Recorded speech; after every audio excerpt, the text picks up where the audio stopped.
श्री स्वामी समर्थ सगळ्यांना. तर घरच्या घरी गुलाबजाम कसे बनवायचे तर ते आपण आज बघूया.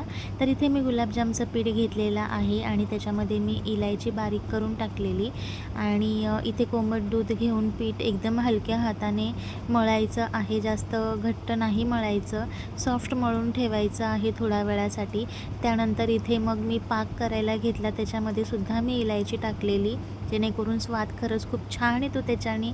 तर इथे पाक तयार होतच होता. त्याच्यानंतर मी एक साईडला तेल तापवत ठेवलेलं. गॅसची जो फ्लेम आहे तो एकदम आपल्याला लो ठेवायचा आहे. त्यानंतर इथे मी छोटे छोटे गोळे असे गुलाबजामचे करून घेतले आणि मला छोटे आवडतात, सो मी म्हणून छोटे केले, कारण ज्यावेळेस आपण तेलात सोडतो त्यावेळेस त्याची साईज मोठी होते. तर तुमच्या अकॉर्डिंग तुम्ही ते साईज छोटी मोठी करू शकता. आणि तुम्ही बघू शकता की इथे किती सुंदर असा कलर आलेला आहे गुलाबजामला. त्याच्यानंतर इथे मी जो पाक केलेला तो पण हलका कोमट झालेला. तर त्याच्यानंतर मग मी 5 ते 6 तासासाठी ते गुलाबजाम मी मुरत ठेवले होते आणि तुम्ही बघू शकता की किती छान असा कलर आलेला आहे आणि किती सॉफ्ट झालेले आहेत. तुम्ही पण नक्की ट्राय करा.